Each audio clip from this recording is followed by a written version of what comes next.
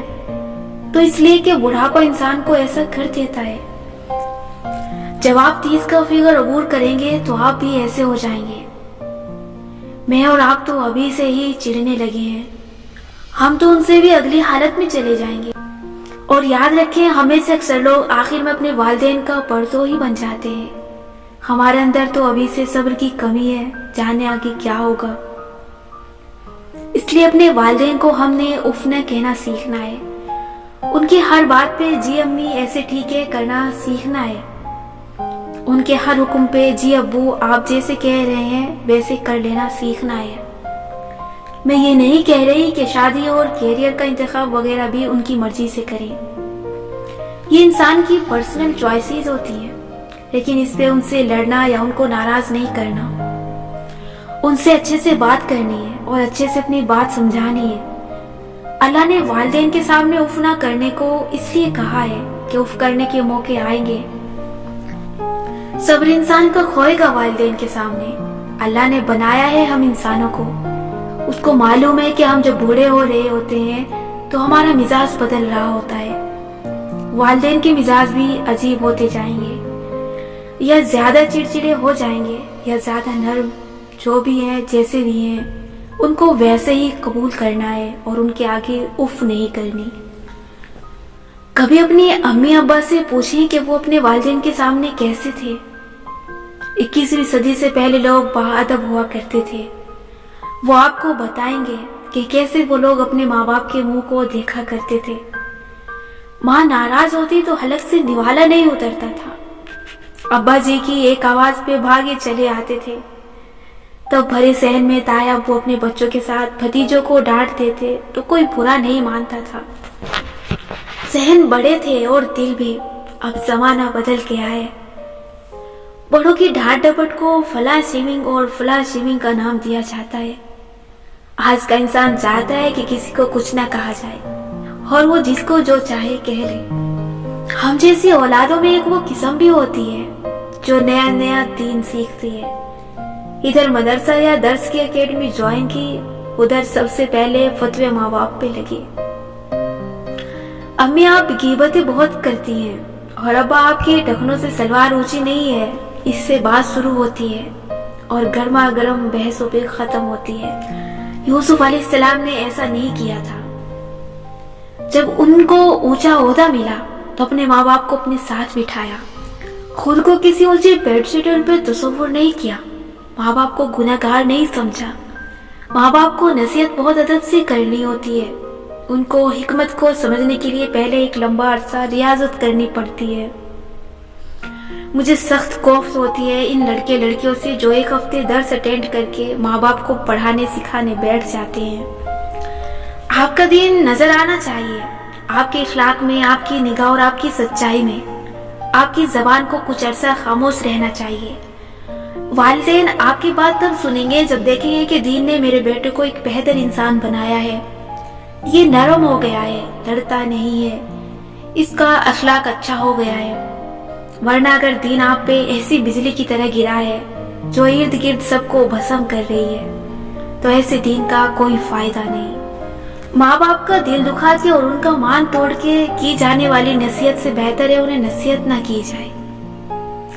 والدین سارا وقت تکلیف میں ہوتے ہیں، خصوصاً امی۔ جب ہم چھوٹے تھے تو ہمیں پیدا کرنے کے زخم ابھی بھرے نہیں تھے، پوسٹ مارٹم کے جسمانی اور روحانی زخم بھرنے میں ایک عرصہ لگ جاتا ہے۔ جسم کی کمزوری الگ، ماں بننے کے بعد کے مشکل حالات جس سے ہر ماں گزرتی ہے کا ڈپریشن الگ۔ جب تک ہم اپنی زندگیوں میں سیٹل ہوتے ہیں ماں باپ کا بڑھاپا شروع ہو جاتا ہے، اور بڑھاپا سب سے بڑی بیماری ہے۔